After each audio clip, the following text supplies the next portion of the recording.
বাংলাদেশের মধ্যে একটা একটা মাহল একটা বলয় তৈরি হয়েছে। এখানে শিয়া শিয়া, এখানে খারেজি, একজন আরেকজনকে পরিস্থিতি আপনারা জানেন। আমি শুধু এখান থেকে শুরু করি কথাগুলা। আল্লাহ যাদের মাধ্যমে আমাদের দেশে করাপশনের বাজার গরম হয়েছে, বিয়াদবির বাজার গরম হয়েছে, মাওলা তাদের তকদিরে যদি হেদায়েত থাকে, আল্লাহ আপনি হেদায়েত করেন। আর যদি তকদিরে হেদায়েত না থাকে, মাওলা তুলে সমুদ্রে নিক্ষেপ করেন, যেন আমাদের তরুণ প্রজন্ম ট্র্যাকের মধ্যে চলে আসে। এটা অসম্ভব সুন্দর একটা দেশ, আমাদের দেশ অসম্ভব সুন্দর একটা দেশ। ইউরোপ, আমেরিকা, এই টিভির চাকচিক্যের মধ্যে আপনারা হারিয়ে যান। আমেরিকায় যারা থাকে তাদেরকে জিজ্ঞেস করেন ভালো আছে কিনা। ভালো হওয়ার ভাব দেখায়। কি দেখায়? ভাব। কেন? কারণ ভালো থাকা সেটা অন্তরের বিষয়। সেটা কিসের বিষয়? অন্তরের বিষয়। আপনি যদি ভালো থাকেন তো কিছু জিনিস দিয়ে সেটা বোঝা যাবে। ভালো থাকেন সেটা গাড়ি দিয়ে বোঝা যায় না, সেটা টাইলসওয়ালা ঘর দিয়ে বোঝা যায় না, শুট বুট দিয়ে বোঝা যায় না। আপনারা মনে করেন ভালো থাকলে তো গাড়ি, ভালো থাকলে বাড়ি। মনে রাখবেন, গাড়ি, বাড়ি, টাইল, শুট বুট এগুলো আপনার ভালো থাকার দলিল না। যদি আপনি ভালো থাকেন, ডিভোর্স রেট কমে যাবে। কি কমে যাবে? ডিভোর্স রেট মানে ডিভোর্সের বাংলা কি বেটা? তালাক কমে যাবে। যদি আপনি ভালো থাকেন, সমাজের মধ্যে মুড়ে মুড়ে মারামারি হয় না। আমি যদি আপনাকে এখান থেকে ইয়া পর্যন্ত, ওই যে মোড়টার নাম কি, কাঠগড় মোড় পাঠাই, মিনিমাম 10 জনের সাথে আপনার লাগবে, লাগবে না? তার মানে কি? আপনি ভিতর থেকে ভালো নাই। ভিতর থেকে ভালো লাগলে মানুষ ধৈর্যশীল হয়। কি হয়? ধৈর্যশীল। মানুষের মধ্যে হায়া থাকে, জবানের মধ্যে হায়া থাকে। যদি ভালো হন, কিছু জিনিস কমে যাবে। ডিভোর্স রেট কমবে, ক্রাইম রেট কমবে, বিয়াদবি কমবে, হত্যাযজ্ঞ কমবে, কিছু জিনিস বাড়বে। মানুষের সম্মান, একজনের সাথে একজনের সম্পর্ক, আদব, স্থিতিশীলতা, শৃঙ্খলা বাড়বে। আপনি যে খারাপ আছেন সেটা গাড়ি বাড়ি না। আপনার সুইসাইড রেট বেড়ে গেছে, তো আপনি কেমনে ভালো আছেন? আত্মহত্যা বেড়ে গেছে। আমেরিকার মধ্যে আত্মহত্যা বেশি না বাংলাদেশে বেশি? আমেরিকাতে বেশি। তো আপনি বলতেছেন আমেরিকা বহুত ভালো, গাড়ি বাড়ি বড়। আপনারা বুঝতে পেরেছেন? আমাদের বাংলাদেশে এই পর্যন্ত কোন ছেলে উঠে কোন স্কুলের মধ্যে ব্রাশ ফায়ার করছে? আমেরিকাতে হয়েছে ঘটনা, প্রত্যেক মাসে হচ্ছে। এখন আপনি বলেন তো ভালো কে আছে? মানুষের ভিতর যদি ভালো থাকে তাইলে তো এই ঘটনা ঘটবে না। গাড়ি, আমাদের ছেলেদেরকে বলছি এটা, আপনারা মনে করেছেন হুজুর গাড়ি লাগবে, বাড়ি লাগবে, খবরদার। আল্লাহর দরবারে হায়াতে তাইয়্যিবা চাইবেন, আল্লাহর দরবারে হুসাইনিয়ত চাইবেন, ইয়াজিদিয়ত থেকে পানা চাইবেন। টাকা পয়সা, ধন দৌলত, গাড়ি বাড়ি সবকিছু হুসাইনিয়তের আদর্শ লালনকারী হবে যদি আপনার কলব বাতেনের মধ্যে ইতমিনানে কলব তথা প্রশান্তি থাকে। প্রশান্তি কিভাবে আসে? দুইটার মাধ্যমে আসে। কি কি জিনিস? আপনি, এটা সবার জন্য বলবো, আপনি আপনার সন্তানদেরকে, আপনি নিজে, আল্লাহ যে প্রকৃতি বানিয়েছে, সমুদ্র, নদী, পাহাড়, জঙ্গল, আপনি ছেলেদেরকে এগুলার কাছে নিয়ে যাবেন। গরু ছাগল এগুলার কাছে নিয়ে যাবেন, হাঁস মুরগি পাখি, আল্লাহ যে সৃষ্টি করেছেন এই সৃষ্টির নিকটে। নাম্বার 1।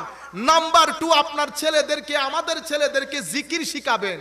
জিকির, নামাজ, জিকির মানি তিলাওয়াত, জিকির মানি দরুদ, জিকির মানি মা বাবার খেদমত, জিকির মানি সমাজের গরিব গুরাবার খেদমত, জিকির মানি মানুষের মুখে হাসি ফুটানো। এই 2 কাজ যদি আপনি করেন, আপনি পৃথিবীতে সফল মা বাবা। যদি এটা করতে না পারেন, আপনি পৃথিবীতে চলে যাওয়ার দের। আপনার দোকান নিয়ে ছেলেরা মারামারি করবে, আপনার জমি নিয়ে ছেলেরা মারামারি করবে, আপনার ঘর নিয়ে ছেলেরা মারামারি করবে। এটা আপনি ভুল করে ফেলেছেন। আমি আপনাদেরকে বলছি, আমরা এখন যেটা হয়েছে, আমরা হেরে গেছি, মেনে নিচ্ছি, আমরা মানব না। আজকের পর থেকে যতদিন শ্বাস প্রশ্বাস চলে নাকের মধ্যে, আমরা এটা মানব না। আল্লাহ যে উদ্দেশ্যে আমাদেরকে বানিয়েছে, যতক্ষণ এই উদ্দেশ্যের এহসাস, অনুভূতি, অনুভব আমার ছেলেদের মধ্যে, তরুণ প্রজন্মের মধ্যে দিয়ে যেতে না পারবো, ততক্ষণ পর্যন্ত আমি আল্লাহর দরবারে দোয়া করব এবং প্রচেষ্টা করব।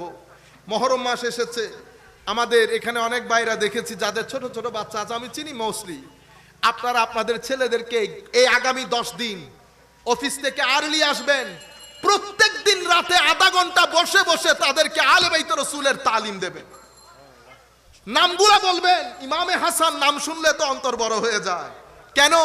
কারণ হাসান এবং হুসাইন আমার নবীর দুই নাতির নাম হওয়ার আগে সৃষ্টির মধ্যে কারো নাম হাসান হুসাইন ছিল না। আমার নবীকে জিজ্ঞেস করা হলে আমার নবী বলেছেন এগুলা বেহেশতি নাম। এই জন্য হাসান বললেই কেমন করে উঠে না, হুসাইন বললেই কেমন করে উঠে। ফাতেমা নরমাল একটা নাম না, নরমাল নাম। কত সুন্দর সুন্দর আপনারা তো রাখেন, সিনতিয়া, বিনতিয়া, নাম সব সুন্দর বেটা। আপনারা কেউ আবার সিনতিয়ার বাবা রেগে যাবে, সব নাম সুন্দর, কিন্তু বেটা এমন নাম রাখবেন কিয়ামতের ময়দানে যখন ডাক পড়বে আমার নবীও যেন খুশি হয়, আমার নবীও যেন খুশি হয়। যেমন হাজেরা রাখলেন, সারা রাখলেন, আমার নবী তো জানেন হাজেরা কার নাম, সারা কার নাম। আমার নবী একটু হলেও চোখ খুলে তাকাবেন, দেখি সারা কার নাম। এমন নাম রাখবেন না যেই নাম ভারী হয়ে যায়। আমি আপনাদেরকে বলছিলাম হাসান, হুসাইন, ফাতেমা, আয়েশা, দেখেন আয়েশা নামের মধ্যে সফটনেস দেখেছেন কেন? আমার নবী হযরত আয়েশাকে অনেক মহব্বত করতেন, অনেক মহব্বত করতেন। আয়েশা বললে কেমন, অথচ নরমাল নাম। আপনি 100 বছর শুনতেছেন আয়েশা, তবুও কেন যেন আয়েশা কেমন লাগে। আপনারা বুঝতে পেরেছেন? সফিয়া, খাদিজা, নামগুলার ভিতরেই কেন কেমন কেমন কি যেন লুকিয়ে আছে। সম্মানিত উপস্থিতি, আমি আপনাদেরকে জিনিসটা বুঝাতে চাচ্ছি যে আপনি আপনার অফিস থেকে ফেরার পথে প্রত্যেক দিন আধা ঘন্টা সময় আপনার না হলে মাদেরকে বলে দেন, শীট করে দেন, বের করে লিখে দেন, দরুদ শরীফ পড়তে বলেন, কারবালার ঘটনা শুনান, হাসান হুসাইনের ঘটনা শুনান, ফাতেমাতুজ জাহরার কথা বলেন, সাহাবায়ে কেরামের কথা বলেন, তাদের ত্যাগ তিতিক্ষার কথা বলেন। তারা 23 বছর আমার নবীর সুখে দুঃখে, তারা গরমের মধ্যে, শরতের মধ্যে, বৃষ্টির মধ্যে কিভাবে আমার নবীর সাথে লেগেছিল। পরিবার পরিজন ছেড়ে দিয়েছে, বাবা ছেলের বিরুদ্ধে দাঁড়িয়ে গেছে, ছেলে বাবার বিরুদ্ধে দাঁড়িয়ে গেছে, আত্মীয় আত্মীয়তার সাথে দাঁড়িয়ে গেছে, ভাইয়ে ভাইয়ের বিরুদ্ধে দাঁড়িয়ে গেছে আমার নবীর কারণে। সেই নবীর উম্মত আমরা, সে সাহাবায়ে কেরামের পদাঙ্ক অনুসরণকারী আমরা, সে আলে বাইত রাসূলের মহব্বতের স্লোগানধারী আমরা। আমাদের জীবন যদি সুন্দর না হয়, আমার নবী লজ্জিত হবেন না। আমাদের জবানের মধ্যে হায়া থাকতে হবে, আমাদের চোখের মধ্যে হায়া থাকতে হবে, ভদ্রতা থাকতে হবে, ভদ্রতা, নম্রতা। এগুলো শিকার জন্য বিশ্ববিদ্যালয়ে যাইতে হয়, কলেজে যাইতে হয়। এটার জন্য কি আপনি বলবেন আমি রিক্সা চালাই এই জন্য আমি জানি না ভদ্রতা কি? এটা একটা কথা হইলো? রিক্সা চালান, ট্যাক্সি চালান, কি করেন, আপনার কাজের সাথে এগুলার কোনো সম্পর্ক নাই। ঘরের মধ্যে সভ্যতা গড়ে তুলেন। কোন ঘরের মধ্যে, কোন ঝুপড়ির মধ্যে, কোন মাটির ঘরের মধ্যে আপনি থাকেন, ডাজন্ট ম্যাটার। সভ্যতা গড়ে তুলেন, তুই তুকারি ছেড়ে দেন, ছেলেদেরকে বড় হতে দেন, তাদের ভিতরে বড় হওয়ার ইন্সপিরেশনটা জাগিয়ে দেন। আপনি দেখবেন কোন জায়গার কে উঠে। আমাদের পূর্বের প্রেসিডেন্ট কে ছিলেন? কে ছিলেন ভুলে গেছেন? আব্দুল হামিদ সাহেবকে ভুলে গেছেন? প্রেসিডেন্ট ছিলেন না? প্রেসিডেন্টের বাড়ি কোথায় জানেন? কোথায়? মিঠামাইন না? মিঠামাইনে কেউ গেছেন এখানে? হ্যাঁ, মাশাআল্লাহ। ওই মিঠামাইন মানে বুঝুন না, এডেক মানিয়ে নারানো হয় না একবারে অজফারা গাঁ। আর ওনারা তো শহরের মানুষ না, একেবারে অজপাড়া গা, যেখানে মানুষ মারা গেলে কবর দেওয়ার মাটি থাকতো না পানির জন্য। আপনি মানুষের জীবনগুলো দেখার চেষ্টা করেন, তাইলে বুঝবেন আল্লাহ আপনাকে কোন নিয়ামতের মধ্যে রেখেছেন। সেই জায়গা থেকে উঠে এসে ওনার আশপাশের লোক, উনি, ওনার মা বাবা কখনো বুঝতে পেরেছে উনি বাংলাদেশের প্রেসিডেন্ট হবেন? আমাদের এখান থেকে আগামী 15 বছরের মধ্যে কেউ বাংলাদেশের বড় হবে না, আমি বলতে পারবো।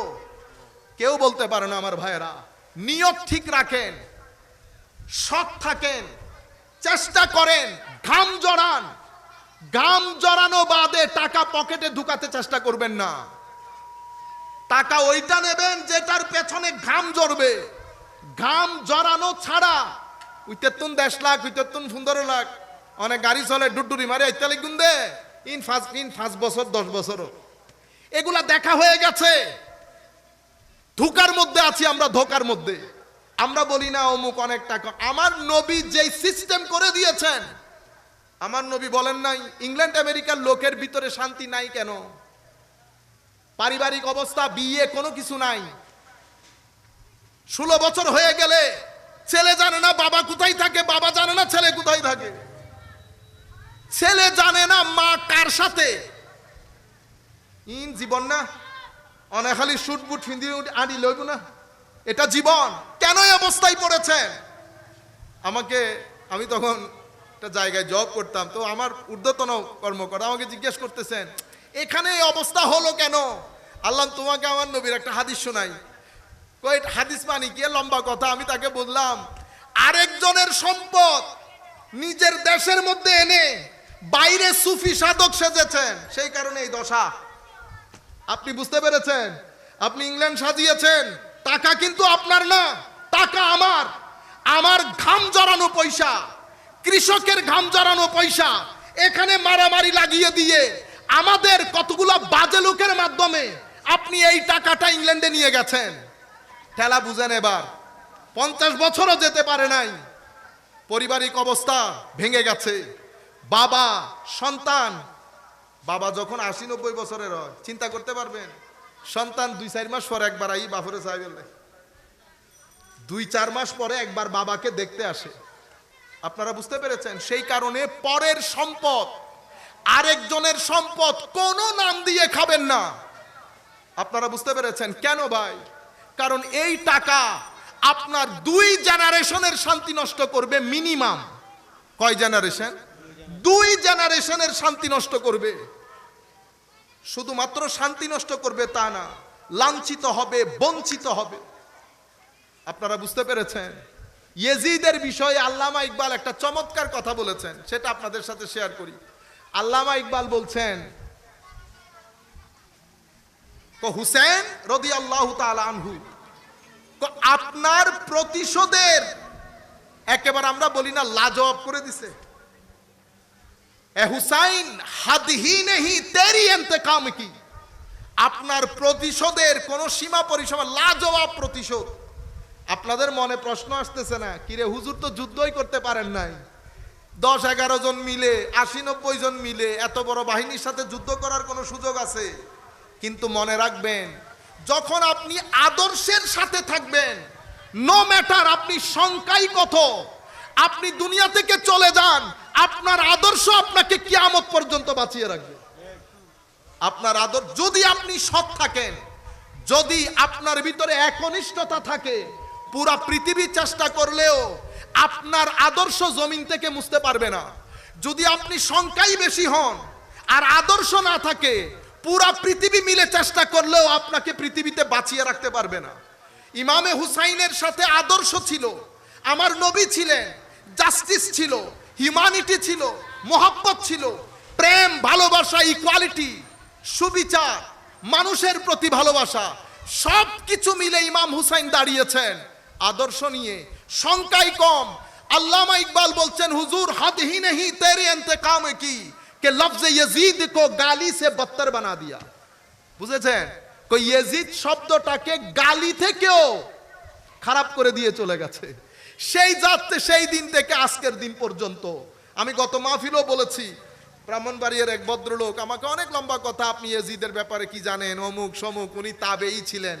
বিয়াদবিরও একটা শেষ থাকে, বিয়াদবিরও একটা শেষ থাকে। তো বিয়াদবের সাথে কখনো ডিবেট করতে যাবেন না। বিয়াদব যা বলে তা মেনে নিবেন। কেন? কারণ বিয়াদবের সাথে কথা বলতে হলে ওর সমপর্যায়ে নামতে হবে। সুতরাং কথা বলার কোনো দরকার। এখন আপনি উঠে বলেন আমাকে বের হন, আমি কিন্তু আপনার সাথে 2 কথাও আর বলবো না, আমি বের হয়ে চলে যাব। কিন্তু কোন ইউনিভার্সিটির প্রফেসর এসে যদি বলে বের হন, স্টেজের মধ্যে উঠে দাঁড় করাবো, আয়ো, কিন্তু আপনার সাথে বলবো না। মিলতে হয় কুফু। তো উনি বলছেন ইয়াজিদ তাবেঈ, লম্বা কথা। তা বলছে একটা কাজ করেন, তাবেঈ যেহেতু, আপনি যদি কম বয়সের হন, আমি তার মোবাইলের ভিতরে দেখতেছি না হুজুর বয়স কত। যদি কম বয়সের হন, বাচ্চা টাচ্চা হওয়ার সুযোগ থাকে, তাইলে আপনার একটা ছেলের নাম ইয়াজিদ রেখে দেখাবেন, যেহেতু তাবেই। অথবা যদি সম্ভব না হয়, আপনার একটা নাতির নাম ইয়াজিদ রেখে দেখান, পারবেন না। কেন? কারণ নামটাকে পিষে দিয়ে হয়েছে। কে পিষে দিয়েছে? আদর্শ। ফেরাউন, মুসা আলাইহিস সালাম, মুসা আলাইহিস সালাম তো পলায়ন করেছেন, ঠিক না? পিছনে ফেরাউন গেছে, ফেরাউনের সৈন্যবাহিনী, সুপার পাওয়ার, কিন্তু আজকের দিন পর্যন্ত ফেরাউন ফেরাউনই রয়ে গেল। মানুষ এখনো ফেরাউনকে থুতু মারে ইজিপ্ট মিশরের মধ্যে গিয়ে, আমরাও মেরেছি। আপনি জালেমের জন্য যখন শব্দ ব্যবহার করেন, ওই ফেরাউন। গালি দিল, আস্তাকটা ফেরাউন। করাপশন করেছে, আস্তাকটা ফেরাউন। মানি সেই একটা পুরা একটা হেডলাইন হয়ে গেছে। কিসের? মন্দের। আদর্শের মধ্যে হযরতে মূসা আলাইহিস সালাম, এটা আদর্শের লাইন ছিল, সেটা বেঁচে আছে, সংখ্যাই কম। হযরতে ইব্রাহিম আলাইহিস সালাম আদর্শের উপর থেকে আগুনের মধ্যে নিক্ষেপিত হয়েছে, সব পাওয়ার তাদের, কিন্তু ইব্রাহিম আলাইহিস সালাম বেঁচে আছেন সমাজের মধ্যে। কেউ নন মুসলিম বলেন, খারাপ মানুষ বলেন, সোসাইটির মধ্যে একটা ডাকাত ধরে আনেন, ডাকাত, তারও জিজ্ঞেস করেন ফেরাউন না মুসা, সেও বলবে মুসা। এটা আজীব বিচার আল্লাহর।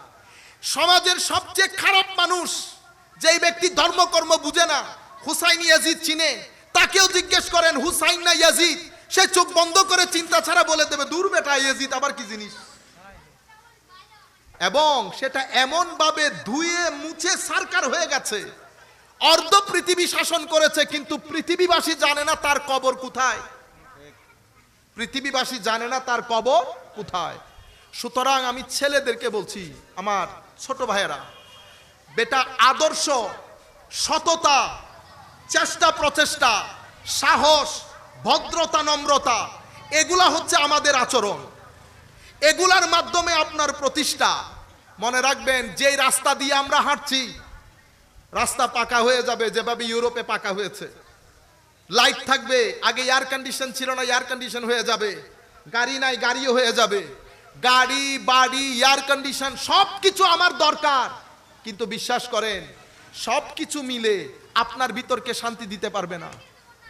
সেই কারণে বাংলাদেশে আত্মহত্যা অনেক বেড়ে যাচ্ছে, আপনারা জানেন কিনা জানি না। যদি আপনাদের দেখতে মন চায়, চট্টগ্রাম হসপিটালে পুরা সপ্তাহে মিলে 3-4 দিন যাবেন ইমার্জেন্সিতে, দেখবেন কি পরিমাণ মানুষ আত্মহত্যার দিকে ঝুঁকছে। কেন করছে? আপনার অতি মাত্রায় মোবাইল নির্ভরতা, আপনি অতি মাত্রায় আর্টিফিশিয়াল হয়ে যাচ্ছেন। আপনি যখন এই বিল্ডিং, এই গাড়ি বাড়ি, ভূ এগুলার ভিতরে থাকবেন, আপনার যে ফিতরত দিয়ে আল্লাহ আপনাকে তৈরি করেছেন, এটাকে বলে ফিতরাতুল্লাহ আল্লাতী ফাতারান নাস আলাইহা। এটাকে আমরা বলি primordial nature of human being, যেটা যেই অবস্থাতে আল্লাহ আপনাকে বানিয়েছেন। আমি যদি আপনাকে এখন পাহাড়ে নিয়ে যাই, দেখবেন আপনার ভিতর, আপনার আসতে ইচ্ছে করবে না। আপনি দেখবেন বেশি কথা বলতেছেন। কেন?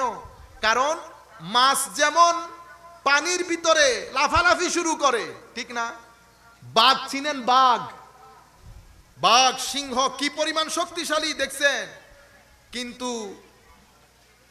ক্রোকোডাইল আছে না, এটারে বাংলাতে কি বলবে? এটা কুমির পানি ছেড়ে যখন কুলে আসে, বাঘ একবার ডান পায়ে দেয় থাপ্পড়, আরেকবার বাম পায়ে দেয় থাপ্পড়, তারপরে ঘাড়ের মধ্যে চাইপা ধরে কুমিরকে।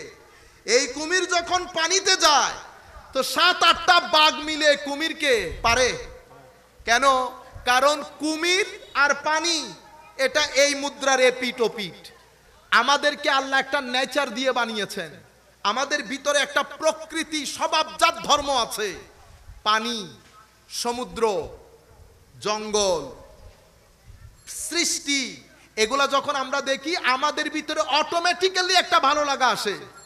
আপনারা একটা কথা বললে আপনারা জানেন, ইন্টারেস্টিং, আপনারা হয়তো এটা খেয়াল করেন নাই, কুরবানির 4 দিন আগে আপনারা গরু কিনেন, ঠিক না? আপনার যেই ছেলে আপনি তারে সারাদিন দিয়াইলেও গরুর পিছনে যাবে না, কিন্তু সে এই কুরবানির গরু নিয়ে 4-5 দিন ঘরে আসছে। আর আপনারা জানেন ওই 5-6 দিন বাংলাদেশের ক্রাইম রেট অনেক নিচে চলে গেছে। কিসের কারণে? কুরবানির গরুর কারণে। কুরবানির গরুর কারণে আপনার দেশের ক্রাইম রেট, আত্মহত্যার রেট ওই 4-5 দিন নিচে চলে গেছে। কারণ আল্লাহ আমাদেরকে বানিয়েছেন ওভাবে। এবং ওই অবস্থায় যখন আপনি নামাজ দোয়া পড়বেন, আপনি আমার ওই বাপদাদাদের মতো আসল মানুষে রূপান্তরিত হবেন। তখন আপনার ভিতরে নাই নাই ভাব আসবে না, তাওয়াক্কুল থাকবে, ইয়াকিন থাকবে। আমার বাপদাদাদের যেমন ছিল, আপনি আমি সবাই মিলে সেই চেষ্টা করতে হবে। দয়া করে ছেলেদেরকে একটু পৃথিবী দেখান, অন্তত এই সি বিচে নিয়ে গিয়ে তাদেরকে জাহাজ আর পানি দেখান। চোখ যখন পানি দেখবে, ভিতরের মধ্যে একটা আত্রিন, ভিতরের মধ্যে কেমন কেমন একটা ভাব দেখবেন, তাই সে ফ্রেশ হয়ে গেছে। এইভাবে আল্লাহ আমাদেরকে সৃষ্টি করেছেন। এই জন্য আমার নবী বলছেন, কুল সিরু ফিল আরদ, পৃথিবীর মধ্যে সায়ের করো, সফর করো। সাহাবায়ে কেরাম করেছেন, সলফে সালেহিনে উম্মত, সফরের মধ্যে জীবন অতিবাহিত করে দিয়েছেন। আপনারা বুঝতে পেরেছেন? আল্লাহ রাব্বুল আলামিন আমাদের হামি ও নাসির হোক। অনেকে প্রশ্ন করেন, হুজুর আমার মা আর বউ পড়তেছে না মারামারি। আমি আপনাদেরকে একটা ছোট্ট ডোজ, কিছু করিয়েন না, দুইজনকে নিয়ে এখন সুনামগঞ্জের চতুর্দিকে পানি, হাওরের পানি আর কি, 2-4 দিন থাকতে পারবেন, তেমন টাকা পয়সা খরচ হয় না। আপনি দুইজনকে নিয়ে সেখানে যান, 3 দিন রাখেন, 3 দিন পরে দেখবেন 1 মাস শান্তিতে থাকবেন। আমি আপনাদেরকে গ্যারেন্টির সাথে বলতেছি।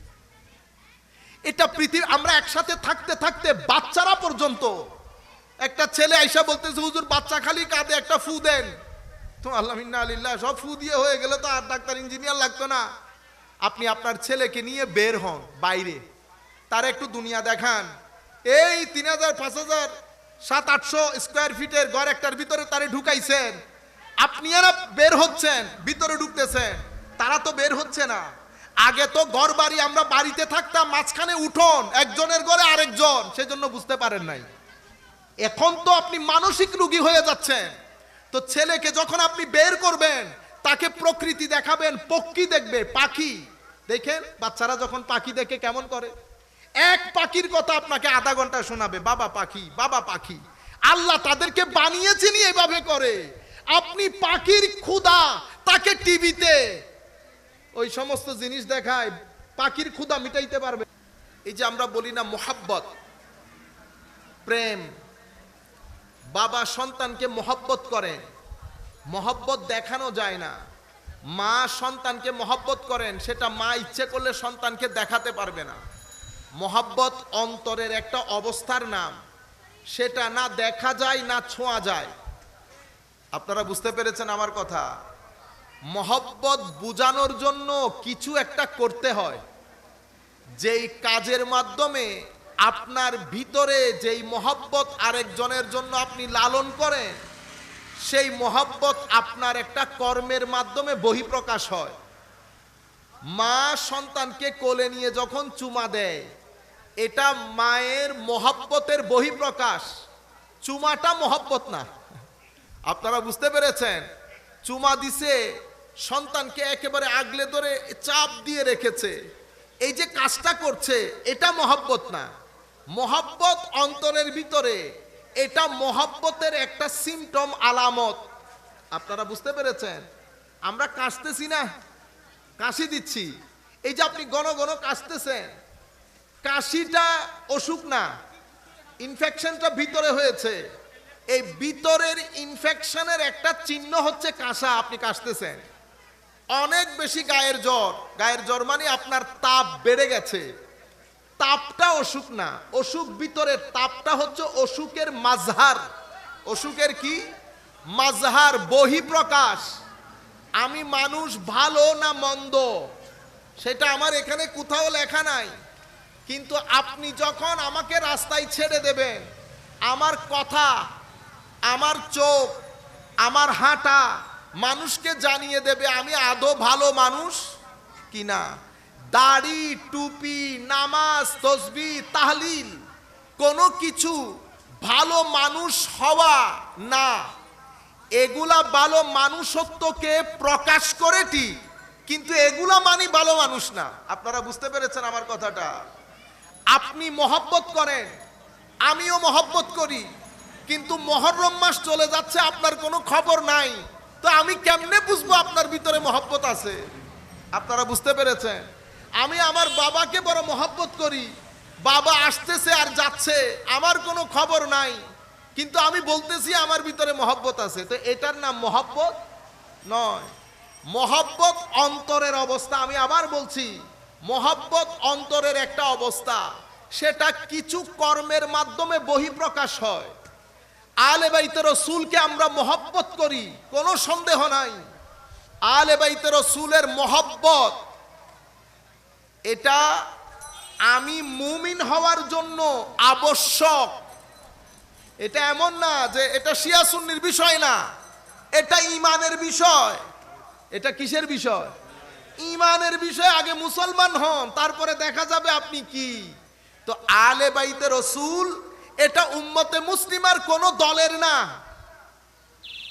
আপনারা বুঝতে পেরেছেন? আপনি শিয়া আকীদায় পোষণ করেন, আপনার আকীদা আপনার সাথে, কিন্তু আপনি যদি মনে করেন আলে বাইতে রসুলকে শুধু আমি মহব্বত করি, না, আলে বাইতে রসুল কোন দলের না। আলে বাইতে রসুল কুল কায়নাতের উম্মতে মুসলিমার। কেন? কোরআন কি কারো ব্যক্তিগত সম্পদ? হাদিসে রসুল কারো ব্যক্তিগত সম্পদ? সেইভাবে আলে বাইতে রসুলও কারো ব্যক্তিগত সম্পদ নয়। আলে বাইতে রসুলের প্রতি মহব্বত করাটা, আমি আমার গত বক্তব্যে যেহেতু কথাগুলা বলেছি, আমরা চেষ্টা করব ওই কথাগুলা যেন আর রিপিট না হয়। তো আমি আলে বাইতে রসুলের প্রতি মহব্বত এটাকে আবশ্যক করে দিয়েছেন আল্লাহ কোরআনে পাকে, আমার নবী হাদিসে পাকে। সুতরাং আমরা আমাদের সন্তানদেরকে কোরআন এবং সুন্নাহ, নামাজ, তাসবিহ, তাহলিলের সাথে এটাও শিখাইতে হবে যে আলে বাইতে রসুলের প্রতি মহব্বত আমাদের ঈমান। আমার সন্তান বাড়তে বাড়তে 7, 8, 9, 10 বছর হতে হতে এই নামগুলো তার মুখস্থ হয়ে যেতে হবে। আলে বাইতে রসুলের মহব্বতের কথা তার মুখস্থ হয়ে যেতে হবে। ঠিক সেভাবে সাহাবায়ে কেরামও কোনো দলের না। সাহাবায়ে কেরাম কোনো দলের না, সাহাবায়ে কেরামও উম্মতে মুসলিমা। আমি আমার সন্তানকে যখন বড় করব, তরবিয়ত দেব, তালিম দেব, সেই তালিম ও তরবিয়তের সাথে সাথে, নামাজ দোয়ার সাথে সাথে আমরা সাহাবায়ে কেরামের প্রতি মহব্বত, তাজিম এটারও কি করতে হবে? শিক্ষা দিতে হবে। আজকের মাহফিল যেহেতু এক্সক্লুসিভলি আলে বাইত রসুলের স্মরণে, সেই হেতু আমরা কনসেন্ট্রেট করব শুধু এই জায়গায়। আপনারা বুঝতে পেরেছেন? সম্মানিত উপস্থিতি, সময় আমাদের চোখের সামনে, পরিবর্তন আমাদের চোখের সামনে, আমরা কোন দিকে যাচ্ছি সেটা সব কিছু আমাদের চোখের সামনে। আমরা সবাই কিন্তু হেরে গেছি, আমরা সবাই হাল ছেড়ে দিয়েছি। আমরা মনে করছি আমাদেরকে দিয়ে আর হবে না, না, আমরা হাল ছাড়বো না, আমরা শেষ নিঃশ্বাস পর্যন্ত কষ্ট করে যাব তরুণ প্রজন্মকে ট্র্যাকে আনার জন্য। আপনারা বুঝতে পেরেছেন? আমরা যদি হাল ছেড়ে দেই, যা তোর জ্যান মনে হেন গর্গুই, প্রত্যেক মা বাবা এখন কি বলি, বা আর পারতাম না, হয়ে গেছে, এখন তোমার যা মন চাই করো না, আমরা এটা বলবো না। আমরা শেষ নিঃশ্বাস পর্যন্ত তাদের রাস্তা, গতি, ডাইরেকশন আল্লাহমুখী করার জন্য, রসুলমুখী করার জন্য, পরকালমুখী করার জন্য আমরা চেষ্টা করে যেতে হবে। কেন? কারণ জীবন আল্লাহমুখী, রসুলমুখী, কবরমুখী যদি না হয়, আপনি যদি আপনার সন্তানের উপরে কোটি কোটি টাকা ঢেলে দেন, আপনার সন্তানের জীবন কখনো সুন্দরও হবে না, স্বস্তিরও হবে না, সুখেরও হবে না, স্থিরও হবে না। জীবনের স্থিরতা, সুখ, স্বাচ্ছন্দ্য, শান্তি এগুলার জন্য খাদ্যের যেমন প্রয়োজন, ধর্মেরও তেমন প্রয়োজন। আমি যখন বলবো ধর্ম, এটা একটা প্যাকেজের নাম। এটা তৌহিদ, রেসালত, কোরআন, সাহাবায়ে কেরাম, আলে বাইত রসুল, আউলিয়ায়ে কেরাম, মা বাবা, বড়, সব কিছুকে ইনক্লুড করে। আপনি সব কিছুর উপর বিশ্বাস করলেন, বড়দের সাথে শুধু বেয়াদবি করলেন, কি হবে? আমার নবী বলছে যারা বড়দেরকে সম্মান করে না, ছোটদেরকে স্নেহ করে না, তারা আমার উম্মত নন। মাল্লাম ইউবাজ্জিল কাবীরানা ওয়া ইয়ারহাম সাগীরানা ফালাইসা মিন্না আও কামা ক্বালা নবী সাল্লাল্লাহু আলাইহি ওয়াসাল্লাম। যারা বড়দেরকে সম্মান করে না, ছোটদেরকে স্নেহ করে না, তারা আমার উম্মত না। সব কিছু করলেন, আল্লাহ, রসুল, আলে বাইত, সাহাবায়ে কেরাম, মা বাবা, বড়, সব কিছু করলেন। দোকানের মধ্যে আমি গেলে আমাকে শুধু ঠকিয়ে দেন। আপনারা বুঝতে পেরেছেন? আমার নবী কি বলছেন? যারা আমার উম্মতকে ঠকায়, যারা আমার উম্মতের সাথে ডিসেপশন করে, চিট করে, প্রতারণা করে, তারা আমার উম্মত নন। দেখছেন অবস্থা কোথায় গিয়ে ঠেকেছে? সব ঠিক আছে, কিন্তু আমি যখন আপনার কাছে পরোটা কিনতে গেলাম, আপনি সেই পরোটার তেল কিনেছেন দুনিয়ার অসম্ভব বাজে যেই তেল খাওয়ার পরে মানুষের শরীর নষ্ট হয়ে যায়। ওই তেল খাওয়ানোর পরে সোহাদায়ে কারবালার মাহফিল সেজে আপনি যদি সভাপতির চেয়ারে বসে থাকেন, কোনো লাভ নাই। আমার নবী বলছে যারা আমার উম্মতের সাথে প্রতারণা করে তারা আমার দল। তো আমার নবী যখন আপনাকে ডিজন করবে, আমার না বলবে, কিয়ামতের ময়দানে হেন কোন মায়ের ছেলে আল্লাহ তৈরি করেন নাই যেই ব্যক্তি আপনার পাশে গিয়ে বলবে আমি আছি। আপনারা বুঝতে পেরেছেন? আমার আল্লাহর দৃষ্টি থাকবে আমার নবীর দিকে। আমার নবী যাকে যাকে ইয়েস বলবেন সেই ব্যক্তির জন্য গ্রিন সিগন্যাল। আমার নবী যার যার ক্ষেত্রে নো বলবেন সেই ব্যক্তির জন্য রেড সিগন্যাল। রুয়ে জমিনের মধ্যে কোনো মায়ের ছেলে নাই কিয়ামতের ময়দানে আমার নবীর থেকে রেড সিগন্যাল পাওয়ার পরে আবার আরেকজন এসে গ্রিন সিগন্যাল দেবে। সেই সৃষ্টি, সেই মানুষ, সেই জাত আমার আল্লাহ সৃষ্টি করেন নাই। আমার আল্লাহ আমার নবীর দিকে চেয়ে থাকবেন। সেই জন্য আমি আপনাদেরকে বলছি, আসেন আমরা ভালো মানুষ হই।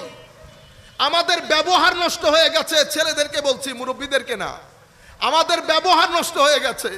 মে তু মুখের মধ্যে দাড়ি রেখে মানুষকে গালাগালি করি, রাস্তার মধ্যে গাড়ি রেখে পুরা রাস্তা ব্লক করে দেয়, মানুষ কিছু বলতে গেলে শক্তি দেখায়। আপনারা বুঝতে পেরেছেন? শুরু থেকে নিচ পর্যন্ত আমাদের ব্যবহার, আচার আচরণ, কথাবার্তা, ঘরের মধ্যে মা বাপ গরিব হয়ে গেছে। ঘরের মধ্যে মা দুনিয়া থেকে চলে যাওয়ার পরে বাবা গরিব হয়ে যাচ্ছে, বাবা দুনিয়া থেকে চলে যাওয়ার পরে মা গরিব হয়ে যাচ্ছে। কখনো বড় ছেলে, কখনো মেজো ছেলে। আমরা যেমন ফুটবল মারামারি করি, মারও ফুটবলের মতো হয়ে যায়। আল্লাহর আসমান ভেঙে পড়বে, এই কাজ করবেন না। আল্লাহর লানতের ওই সীমানার মধ্যে চলে আসবেন, এই কাজ করবেন না।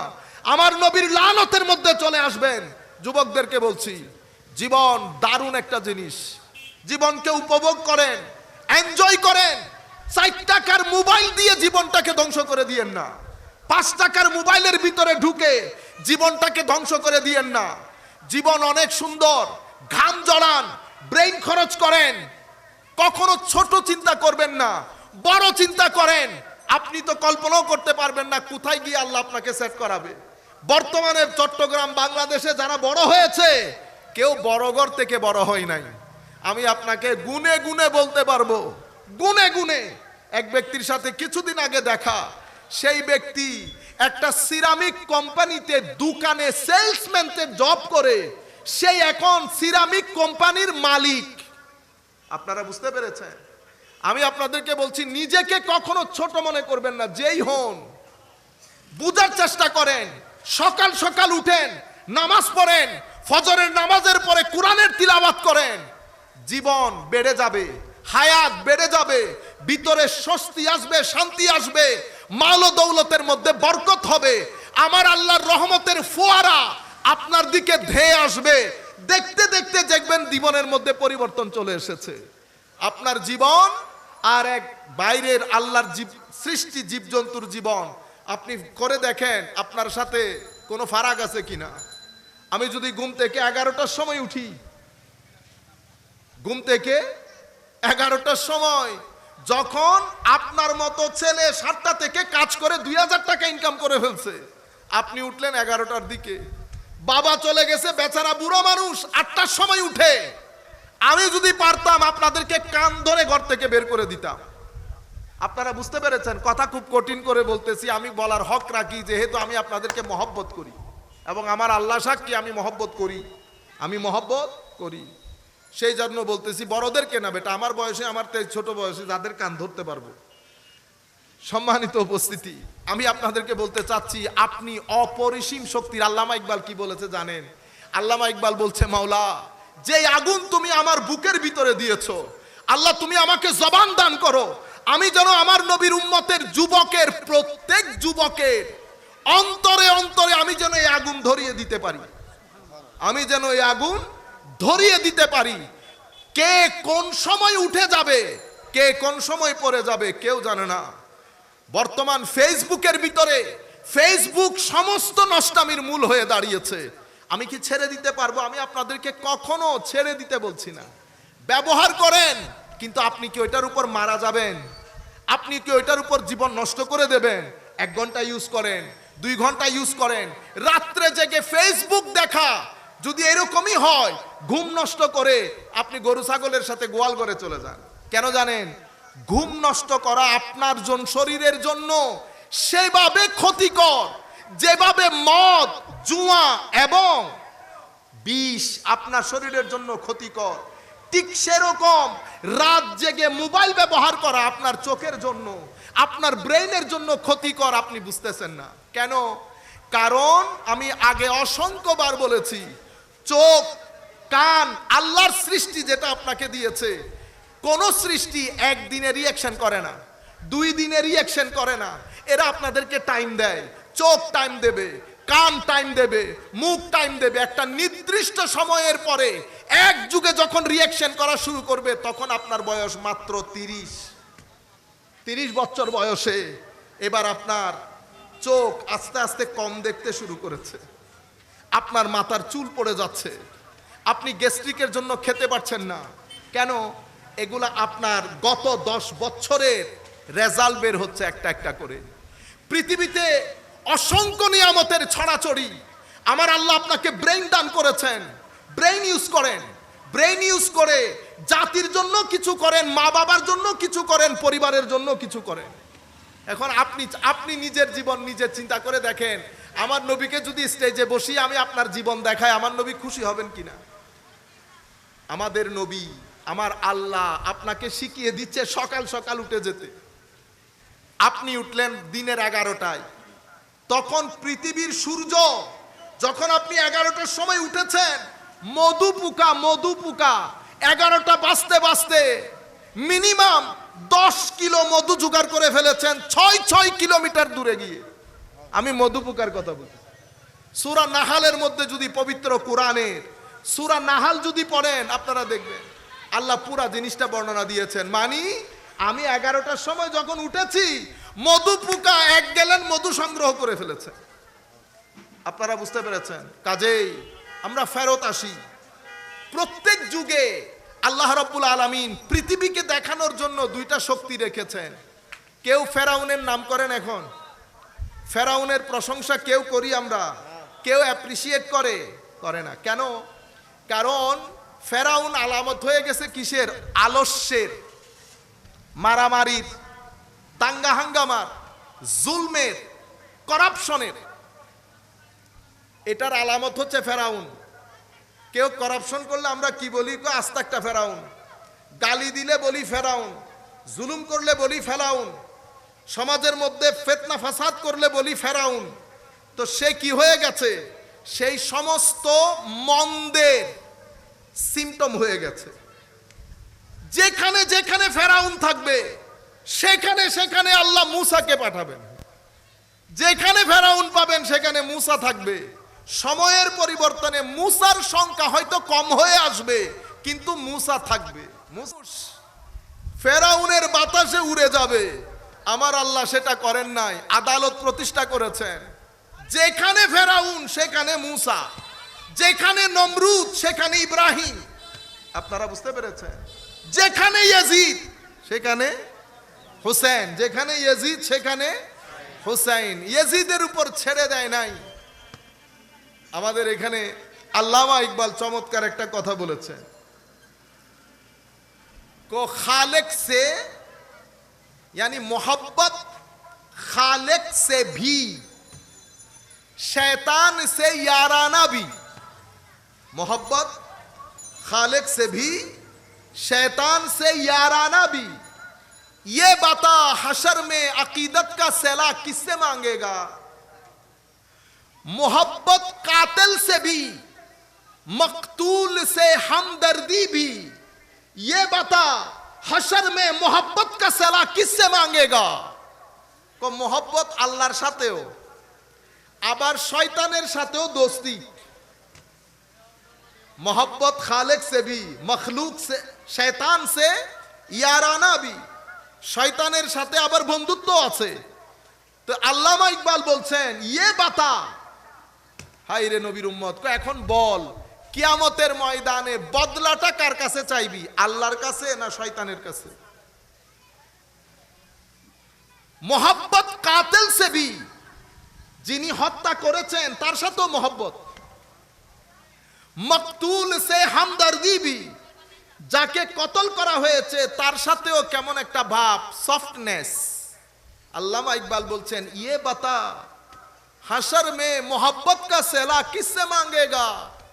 কিয়ামতের ময়দানে এই মোহাব্বতের প্রতিদান তুমি কার কাছে চাইবা? যিনি হত্যা করেছেন তার সাথে না যিনি হত্যা হয়েছেন তার সাথে? আমাদের জীবনে ডিসিশন একটা, হয় ফেরাউন নয় মুসা, হয় নমরুদ নয় ইব্রাহিম, হয় ইয়াজিদ নয় হুসাইন। আপনারা বুঝতে পেরেছেন? মোহাব্বত হুসাইনের, জীবন আদর্শ ইয়াজিদের। আপনারা বুঝতে পেরেছেন? মোহাব্বত হুসাইনের রাদিয়াল্লাহু তাআলা আনহু, কিন্তু জীবনের পরতে পরতে ইয়াজিদ বসে আছে। কথা বলি রুক্ষ, মানুষের সাথে মুআমালা করি, মুআমালাতের মধ্যে ইয়াজিদি। টাকা দেব বলে দেই না, ধার নিয়েছি আর কোনো খবর নাই, আপনার কাছে গিয়েছি আমাকে ওষুধ দেবেন, আপনি বাজার থেকে 10 নাম্বারই ওষুধ নিয়ে এসেছেন। আপনি জমজমের পানি উপরে জমজম লিখে কূপের কানি মানুষকে খাওয়াইতেছেন। আপনার দাড়ি লম্বা, আপনি আল্লাহর রাস্তায় খরচ করেন। আপনি বুঝেন আল্লাহর রাস্তা কোনটা? আপনি চোরের মাল, চুরির মাল এনে আল্লাহর রাস্তায় খরচ। এখন একটা দোয়া করব, এই দোয়াতে আপনারা আমিন বলবেন। গতকালকেও করেছি, আমি চিন্তা করতেছি আল্লাহ যদি তৌফিক দান করেন এই 10 দিন করব এই দোয়া। আপনারা বলেন না হুজুর রাস্তাঘাটে ছেলে যেগুলা হয় সেই ছেলেগুলা এরকম হয়, আমাদেরগুলো এরকম কেন? তারা প্রকৃতির সাথে মিলেমিশে বড় হয়। আমার ছেলে আমারগুলো সেই জন্য ইংল্যান্ড আমেরিকার মধ্যে ওরা কি করে? ওরা বড় বড় পার্ক করে। সেই পার্কের মধ্যে বাবারা হাঁটে, ছেলেদেরকে নিয়ে যায়, ফুটবল খেলে। যদি ওইটা না থাকতো পরিস্থিতি আরো করুণ হতো। আমি আপনাদেরকে বলছি শুধু মাহফিল করলে তো আর হবে না। আমি চাচ্ছিলাম মাহফিলের মধ্যে উলামায়ে কেরাম আমাদের সামগ্রিক সমস্যাগুলোর কথা তুলে ধরুক। আমাদের সমস্যার কোনো ঠিকানা নাই। আমাদের ছেলেগুলা ডিপ্রেশনে পড়ে যাচ্ছে, মদ জুয়া অসামাজিক কার্যকলাপে লিপ্ত হচ্ছে। আমি কোনো কিছুই মেনশন করি না মাহফিলগুলাতে। আমি শুধু অমুক এটা বলছে, সমুক এটা বলছে, ঠিক কিনা বলেন, আরেকজন কাফের হয়ে গেছে। ইয়া আল্লাহ, আপনারা বুঝতে পেরেছেন? আল্লাহ রাব্বুল আলামিন আমাদের হামি ও নাসির হোক। মনে রাখবেন আমার জন্য আমার সবচেয়ে বড় সম্পদ কি? আপনি যদি মনে করেন আমার টাকা পয়সা, আমি বলবো না। আমার ঘর বাড়ি না, আমার সন্তান আমার সবচেয়ে বড় সম্পদ। যেহেতু আমার সন্তান আমার সবচেয়ে বড় সম্পদ, আমি সবচেয়ে বেশি সময় দিতে হবে আমার সন্তানকে। সন্তানদেরকে কোরআন শিখান, আল্লাহর ওয়াস্তে কোরআন শিখান। প্রত্যেক দিন সন্তানদের কোরআন পড়াটা পারফেক্ট একদম ওয়াজিব করে দেন। এখন আপনি যদি নিজে না পড়েন সেটা আপনি করতে পারবেন না। আপনি কোরআন শরীফ পড়েন, অন্তত কোরআন শরীফকে দেখেন। আমার ভাইয়েরা, এই যুগে অনেক অনেক অনেক জরুরি। আপনি টাকা ইনকাম যেভাবে করছেন কষ্ট করে, এই টাকা আপনার শরীরের চাহিদা মিটাবে, মনের ক্ষুধা মিটাবে না। মনের ক্ষুধা মিটাই মাজারের জিয়ারত, মনের ক্ষুধা মিটাবে এই মাহফিল, মনের ক্ষুধা মিটাবে মা বাবার সাথে বসে মা বাবাকে দেখে থাকা। আপনারা বুঝতে পেরেছেন? মনের ক্ষুধা মিটে মসজিদের ইমাম মুয়াজ্জিন, বুজুর্গ আমাদের আগের ইমাম মুয়াজ্জিন এখনকার গুলো যা আগে একটু বুজুর্গ টাইপের ছিল না, হায় হায়, এই ধরনের বুজুর্গানে দিনের এমনি একটু করেও যাবেন, পান একটা দিয়ে 2-4 মিনিট থেকে আসবেন, এগুলো আপনার বিতর্কে চার্জ করে ফেলবে। কবরস্থানে গিয়ে মুরব্বিয়ানে কেরামের জিয়ারত করবেন, 10 মিনিট সেখানে বসে থাকবেন, চিন্তা করবেন আল্লাহ আজকে আছি, আমি না আসলাম, কাশ যদি আল্লাহ আমার সন্তানদেরকে তৌফিক দেন তারাও আসবে, আজকে আমি উপরে কালকে আমি নিচে, বিষয়গুলোকে ফিল করবেন, দেখবেন আপনার ভিতরে 10 বছরের টেনশন খতম হয়ে যাবে। আপনারা বুঝতে পেরেছেন? নূর, কোরআনের নূর, হাদিসের নূর, মসজিদের নূর, সোহবতের নূর, এই নূর আপনার জন্য অনেক জরুরি জিনিস। এমন বন্ধু বান্ধবের সাথে মিশবেন না যেই বন্ধু বান্ধবগুলা রাত দিন টাকার কিচ্ছা করে, যেই বন্ধু বান্ধবগুলা রাত দিন গালি গালাজ অশ্লীল কথা বলে, এমন বন্ধুত্ব এড়িয়ে চলেন। ওই বন্ধুত্বের সাথে যায়েনি না যেই বন্ধুত্ব পরকালে কবরে কোনো কাজে আসবে না। সেই বন্ধুত্ব আসল বন্ধুত্ব, যেই বন্ধুত্ব দুনিয়াতেও কাজে আসে, আখিরাতেও কাজে আসে। উলামায়ে কেরাম যখন হাত তুলেন কি বলে? আল্লাহ আমাকে ক্ষমা করেন, আমার মা বাবা ভাই বন্ধু, দেখছেন এমন ব্যক্তির সাথে বন্ধুত্ব করেন যেই ব্যক্তি হাত তুললেই আপনাকে স্মরণ করবে, কারণ আপনি কোন একটা জায়গায় গিয়ে কিছু নূর পেলেন, সেই নূর এমন বন্ধুর কাছে গেলেন 2 সেকেন্ডে শেষ হয়ে গেছে বন্ধু। কেন? কারণ সঙ্গ দোষে লোহা ভাসে। 7টা আম ভালো ছিল, একটা আমের মধ্যে পছন্দ ধরেছে, আপনার উচিত ছিল পছন্দের আমটা বের করে নেওয়া। আপনি কি করলেন? আচ্ছা দেই না হালি ফজর চুরি হইল, এটা ফজর চুরি চাইতে কিন্তু ওই 7 আমের মধ্যে আরো 2 আমও গেছে, 2 আমও গেছে। এটা আল্লাহর ধরতির নিয়ম। পচা মানুষ, পচা মাছ, এগুলা দুর্গন্ধ বেশি ছড়ায়, সুতরাং পচনশীল জিনিস থেকে নিজেকে দূরে রাখবে। সময় খুব সংক্ষিপ্ত, এমন কোনো কথা নাই যে আস্তে আস্তে দুনিয়া থেকে যাব। আমার ভাইয়েরা, প্রতি মুহূর্তে আমরা অভিজ্ঞতার, আমাদের নিজের চোখ দেখছে, প্রতি মুহূর্তে আমাদের চেয়ে ছোট আরো অনেক ছোট মানুষ চলে যাচ্ছে, নানা দুনিয়াতে নাতি চলে গেছে। এটা পৃথিবীর নিয়ম। আমি যদি মনেই করে রাখি যে আমি আরো অনেক পরে চলে যাব, আপনি মূর্খের সমুদ্রে আছেন। আসেন আমরা ফেরত আসি। আল্লাহর রাস্তা, রসুলের রাস্তা, কবরের রাস্তা, এটা আপনার দুনিয়ার জীবনকে সম্মানিত করবে, আখিরাতের জীবনকে সম্মানিত করবে। আপনারা বলেন আমার ভাই, আমাদের 2 টাকার কোনো মূল্য আছে? আপনারা না বা সম্মান করতেছেন কি কি করেন, কিন্তু আমি তো আমাকে চিনি না। আই আরে যেতে চাই, আই এদিন রাতে বই বই আসি দিয়া হইদি মানুষ কোনো ফল নি। বালা মানুষ করে সম্মান করলে লেখাপড়া জানে দিল মানুষের সম্মান করলি যোগ্য সম্মান। ইয়া মানুষ আই চিন্তা করে দি তারা আনলে সম্মান করে দিনে কারণ কি? আই বোধ করি চাইলাম ডানের তুন বামের তুন উত্তর পূর্ব, মানে এখানে এমন কোনো কিছু আছে কিনা যেটার মাধ্যমে মানুষ সম্মান করতে পারে। আমি দেখলাম এখানে কোনো চরিত্র নাই, এটা বালা টিয়া হয়েছে তাই একখান হতা আছে, টাকা পয়সাও নাই, পাওয়ারও নাই, তাইলে মহব্বত করার কারণ কি? মনে রাখবেন, আপনি আমাদেরকে দেখেন, আল্লাহ আমাদেরকে যে সম্মান দিয়েছেন এই বয়সে, আল্লাহ আপনাদের দেশের মন্ত্রী মিনিস্টারকে সেই সম্মান দেন নাই। মন্ত্রী আজকের মন্ত্রী, কালকে আমার নিজের চোখে দেখা বড় বলিষ্ঠ প্রভাবশালী মন্ত্রী, মন্ত্রিত্ব যাওয়ার পরে এয়ারপোর্ট থেকে যখন বের হচ্ছে পিছনে একজন মানুষও নাই।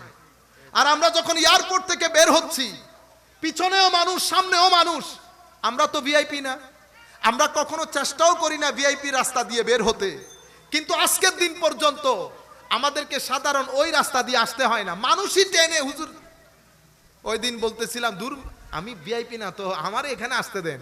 হুজুর আপনি ভিআইপি না হলে ভিআইপি কে? এগুলো ওই দেশের কর্মকর্তা। এই সম্মান কি কারণে? আমি ডান বাম উত্তর দক্ষিণ দেখলাম, কোন উত্তর পাই নাই।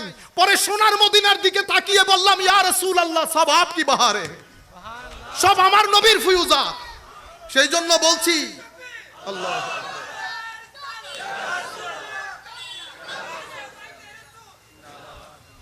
সেই জন্য বলছি আমার ভাইয়েরা, উনি নাত করেছেন না, হুজুর मेरी तो सारी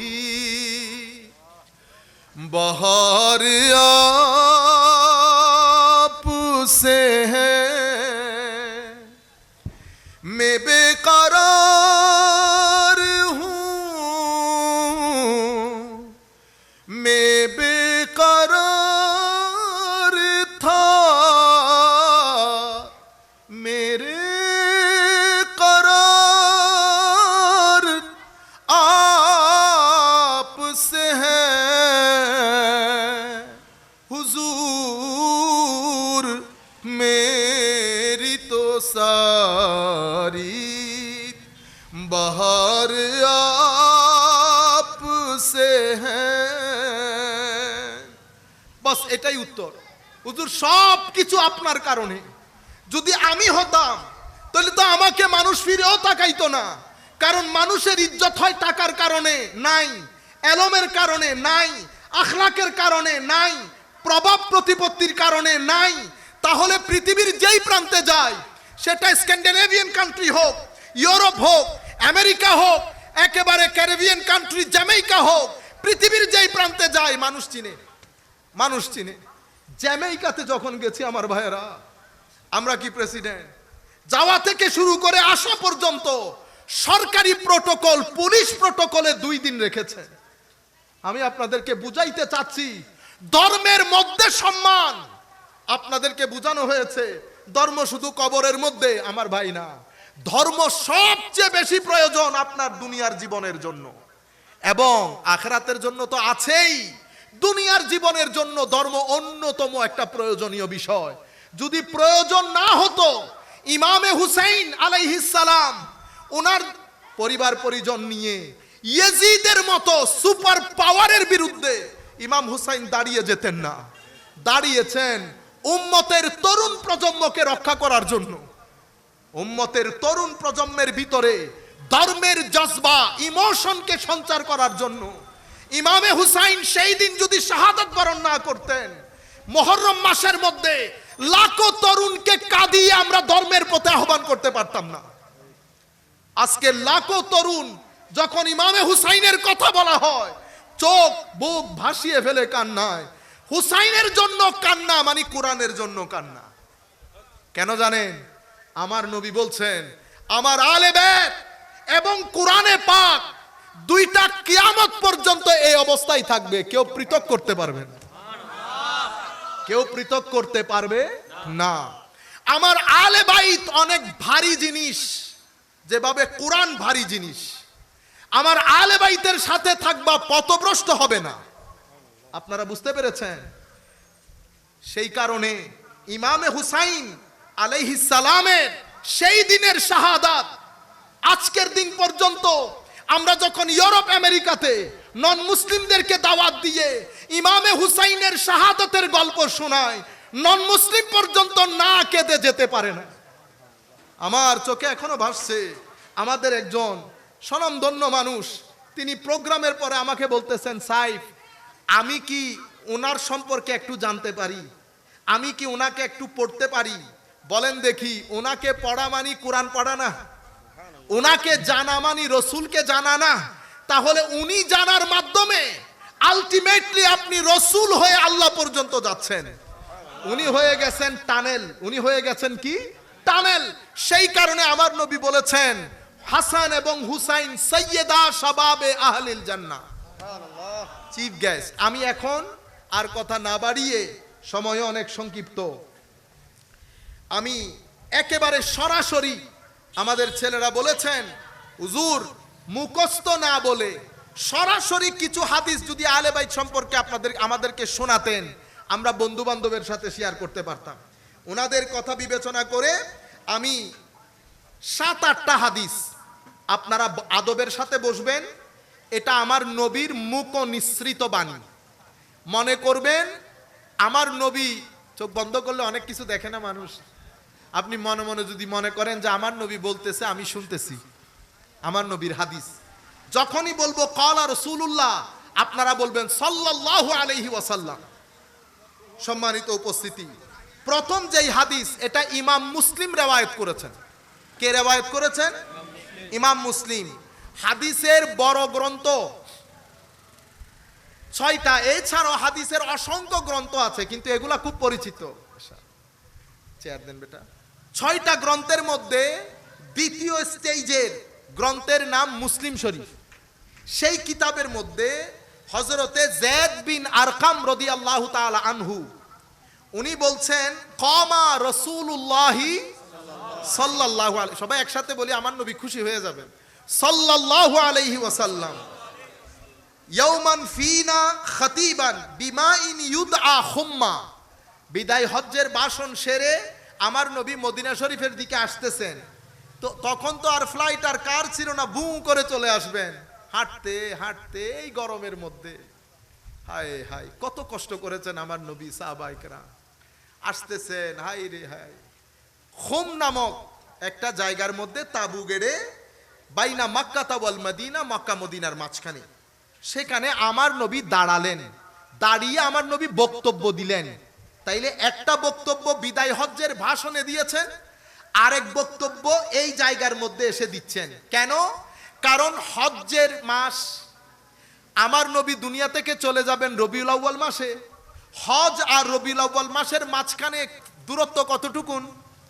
জিলহজ, মুহররম, সফর, রবিউল আউয়াল।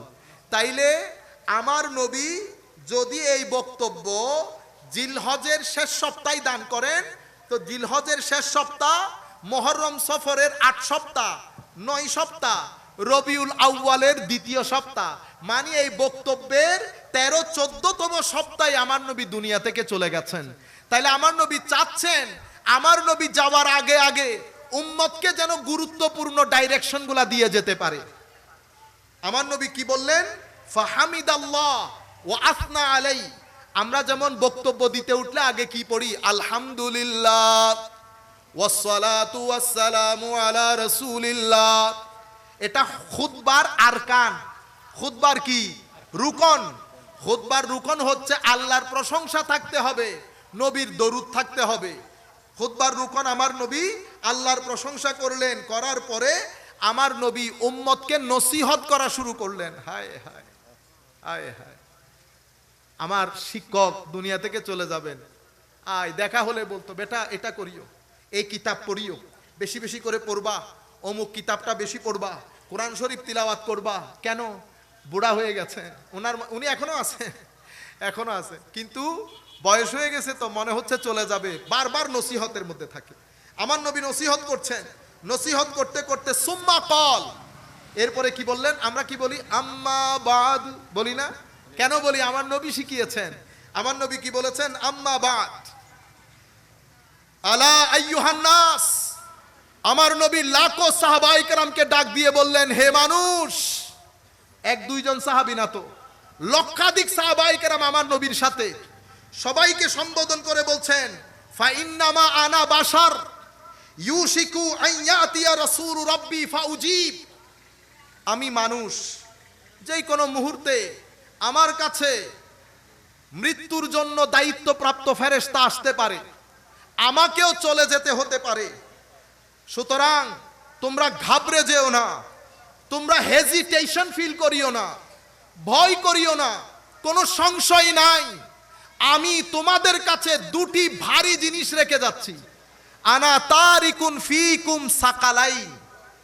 কোরআনে পাকের মধ্যে কোরআনকে বলেছে সাকল, ভারী, আর হাদিসের মধ্যে আমার নবী আলে বাইতকে বলেছেন ভারী। 2টা ভারী জিনিস রেখে যাচ্ছি। একটা কি? আউয়ালুহুমা, কি বলেছে আমার নবী? তারিকুন ফিকুম সাকালাইন। আউয়ালুহুমা কিতাবুল্লাহ। প্রথম ভারী জিনিস এটা আল্লাহর কিতাব। ফিহিল হুদা ওয়ান নূর। এই কিতাবের মধ্যে, এই যে আমি এতক্ষণ নূরের কথা আপনাদেরকে বলছি, এটার মধ্যে হেদায়েতও আছে, নূরও আছে। নূর কেন? নূর আপনার কলবের খাদ্য। মোবাইল যেমন চার্জ না দিলে চলে না, কলবও তেমন নূরবিহীন চলতে পারে না। কলবের ভিতরে যদি নূর না থাকে, ডিপ্রেসড হবেন আপনি। নূর কোত্থেকে আসবে? কোরআন থেকে। নূর কোত্থেকে আসবে? আল্লাহর ওয়ালি উলামায়ে রব্বানি সালেহিনদের সিনা থেকে।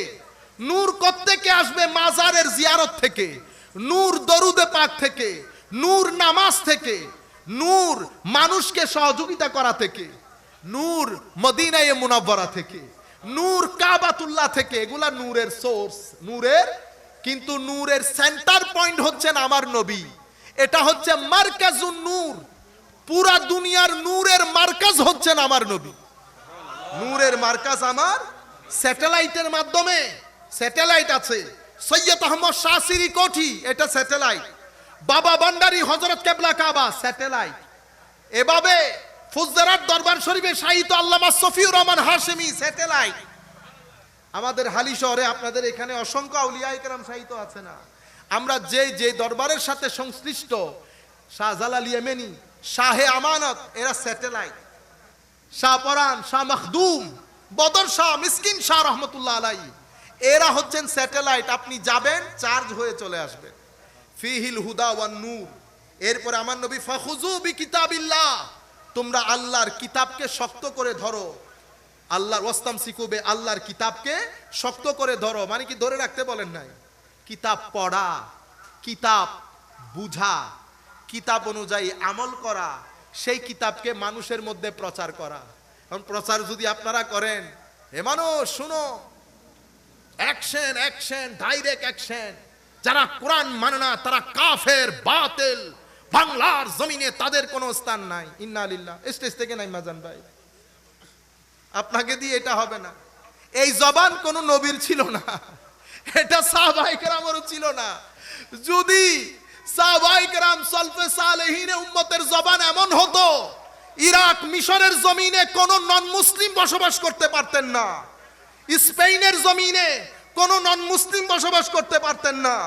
আমরা যখন 1200 বছর পৃথিবী চালাচ্ছিলাম, তখন মিশর থেকে শুরু করে স্পেন, ফ্রান্স থেকে শুরু করে তুর্কি, তুর্কি থেকে শুরু করে আমাদের সিন্ধু প্রদেশ, সিন্ধু থেকে শুরু করে বাংলার জমিন, পুরা হিত্তা মুসলমানদের।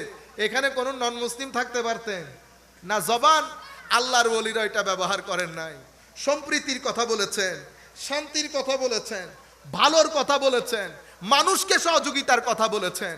হেদায়েতের বাণী পৌঁছে দেওয়ার দায়িত্ব আমার, মানবেন কি মানবেন না সেই দায়িত্ব আপনার। আর হেদায়েতের মালিক আমার আল্লাহ, হেদায়েতের মালিক আমার আল্লাহ। সেই কারণে আমার নবী বলছেন, ইয়াসসিরু ওয়ালা তুআসসিরু, সহজ করে দাও, কঠিন করিও না। বাশশিরু ওয়ালা তুনাফফিরু, সুন্দর সুন্দর কথা বলো, মানুষের ভিতরে ঘৃণার সৃষ্টি করিও না। আজকে আমরা বসে বসে মাহফিলের নাম দিয়ে, এশকে রসুলের নাম দিয়ে ঘৃণার বাজার গরম, ঘৃণার বাজার গরম। একই ভাই, দুই ভাইয়ের মধ্যে কোনো সম্পর্ক, একই সুন্নি, পাঠ হইতে হইতে 10 ভাগ। এও বলে এশকে রসুল, এও বলে এশকে রসুল, এও বলে এশকে রসুল। আমার নবীকে রহমতুল্লিল আলামিন বলি না? বলি। 57টি মুসলিম দেশের মধ্যে 10 আয়াতের মধ্যে কোনো রহমত আছে? কিছুদিন আগে এক ছেলে আমাকে বলতেছে, প্রশ্ন করতেছে, হুজুর আমার একটা প্রশ্ন। কি প্রশ্ন? বাংলাদেশে শান্তি প্রতিষ্ঠা করতে হলে, দেখছেন নি মানে জিহাদ, বাংলাদেশে শান্তি প্রতিষ্ঠা করতে হলে আমাদেরকে কি কি করণীয়? আমি প্রথমে হাইসা তারে রিল্যাক্স করলাম, আল্লাহ বেটা যেই আগুন, যে গরম আপনার ভিতরে, আল্লাহ বাংলাদেশে শান্তি পরে প্রতিষ্ঠা করিয়ে, এটা পরে হবে। আগে আপনার 5.5 ফিট শরীরের মধ্যে শান্তি প্রতিষ্ঠা করে। আপনার 5.5 ফিট শরীরের মধ্যে শান্তি নাই, আপনি বসে আছেন বাংলাদেশে শান্তি প্রতিষ্ঠা করার জন্য। হইল নি কথা? ঘরে প্রত্যেকদিন মারামারি করেন, এলাকার মধ্যে মারামারি করেন, হ্যাঁ, গ্যাস্ট্রিকের জ্বালা, গ্যাস্ট্রিকের জ্বালা, সিনার ভিতরে আপনি অ্যাসিফিক্স ঢুকাইতে ঢুকাইতে অ্যাসিফিক্স ঢুকানোর জায়গা নাই। আপনার ভিতরে এত জ্বালা, আপনি বাংলাদেশে শান্তি কেমনে প্রতিষ্ঠা করবেন? আগে নিজে শান্তি হন আমার ভাই। আমার নবীকে ধারণ করেন, ভদ্রতা শিখেন, নম্রতা শিখেন, জ্ঞান শিখেন, আলোকিত হন। আপনি যদি আলোকিত হন, এই লাইটগুলো যখন জ্বালাইছি, কোন লাইট আপনাকে বলছে এই তোমরাও আলোকিত হও, এই তোমরাও আলোকিত হও? লাইট জ্বলবে, আপনি আলোকিত হবেন। আপনি যখন enlightened, if you are enlightened, then wherever you go, people whoever come close to you will be enlightened. যেখানে যাবেন, যে আপনার কাছে আসবে, সে আলোকিত হবে। ধর্মের নূর এক আজীব নূর। ক্যারিবিয়ান কান্ট্রিতে গেছি, জ্যামাইকাতে, জুমার খুতবা দিচ্ছি, তো তারা আমাকে বলতেছে আয় হায় কত কষ্ট করে মসজিদ চালায় জানেন, মানুষগুলো নন মুসলিম ছিলেন, ইসলাম গ্রহণ করেছেন, কত কত টাকা পয়সা খরচ করে মসজিদ বানাইছেন, কত কষ্ট করে কল্পনার বাইরে। তো বলতেছে হুজুর কিছু নন মুসলিম লয়ার আসবেন, লয়ার, কোনো অসুবিধা আছে? আল্লাহ কোনো অসুবিধা নেই, পিছনে তাদেরকে জায়গা করে দাও। তো তাদেরকে পিছনে জায়গা করে দিয়েছে, তারা বসেছে চেয়ার মোড়া টাইপ জিনিসপত্র নিয়ে। নামাজ দোয়া পড়া শেষ হয়েছে, ওখানকার অনেক বড় নামকরা লয়ার তিনি আমাকে এসে বলতেছেন হুজুর এটা যদি ইসলাম হয় তাহলে বর্তমান পৃথিবীর জন্য সবচেয়ে সুইটেবল জিনিস হচ্ছে ইসলাম। আপনি যেটা বলেছেন সেটা যদি ইসলাম হয় তাহলে বর্তমান অশান্ত পৃথিবীকে শান্ত করার জন্য সবচেয়ে উত্তম অস্ত্র হচ্ছে ইসলাম। আল্লাহ বিশ্বাস করেন, এটা আমি বলি নাই। আপনি আমার নবীকে একটু স্টাডি করেন, আপনি আমার নবীকে যদি পড়েন আপনি বুঝবেন আমার নবী এবং আমার এই বক্তব্যের মধ্যে কোনো ফারাক আছে কিনা। ইসলাম যদি কাটার কথা বলতেন, কাটানি শুরু করেছে মুসলমানদের মধ্যে খারেজিরা, জবাই করে দেওয়া। কি করে দেওয়া? জবাই, স্লটারিং কালচার, জবাই করে দেওয়ার সংস্কৃতি। আমার নবী বদর, ওহুদ, খন্দক, হুনাইন প্রায় 87টা ছোট বড় যুদ্ধ করেছেন। কোন যুদ্ধের মধ্যে আমার নবী মানুষকে কাটবে দূরের কথা, আমার নবীর জীবনে আমার নবী কাউকে একটা ধাক্কাও দেয় নাই, কাউকে একটা ধাক্কা দূরের কথা, আমার নবী কারো দিকে শত্রুতা করে লাল চোখ দিয়ে যে তাকায় সেটা আমার নবী কখনো করেন না। শুধু ওহুদের প্রান্তরে আমার নবীকে যখন কাফেররা চতুর্দিক থেকে ঘিরে ফেলেছে, আমার নবী তখন রোব বড়া চোখ নিয়ে বলেছে চেনো আমি কে? আমি আব্দুল্লাহর পুত্র মোহাম্মদ বলছি সাল্লাল্লাহু আলাইহি ওয়াসাল্লাম। আমার নবীর আওয়াজ, আমার নবীর চোখের রোবের মধ্যে কাফেরদের হাত থেকে অস্ত্র পড়ে গেছে। আরেকটা যুদ্ধে আমার নবী ট্যাক লাগিয়ে গাছের সাথে রেস্ট করছিলেন, এক কাফের এসে আমার নবীকে তলোয়ার উঁচিয়ে বলতেছেন বলো এখন তোমাকে আমার হাত থেকে কে বাঁচাবে।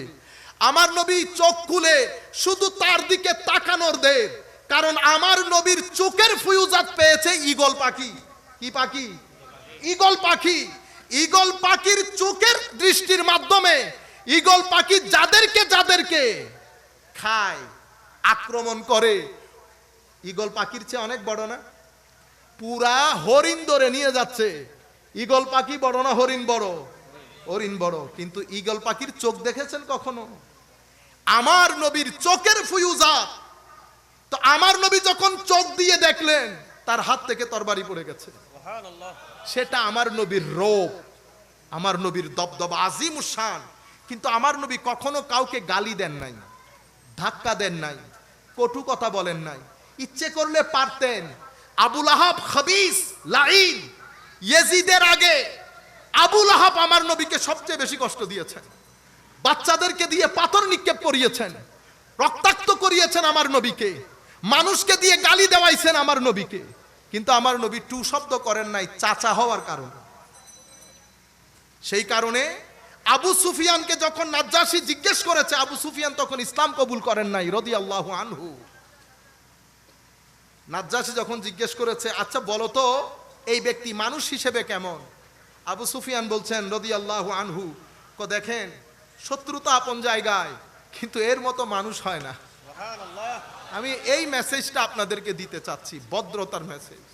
ভদ্র হন, গালিগালাজ ছেড়ে দেন, গালিগালাজ ছেড়ে দেন। কেন জানেন? নিজের শরীরের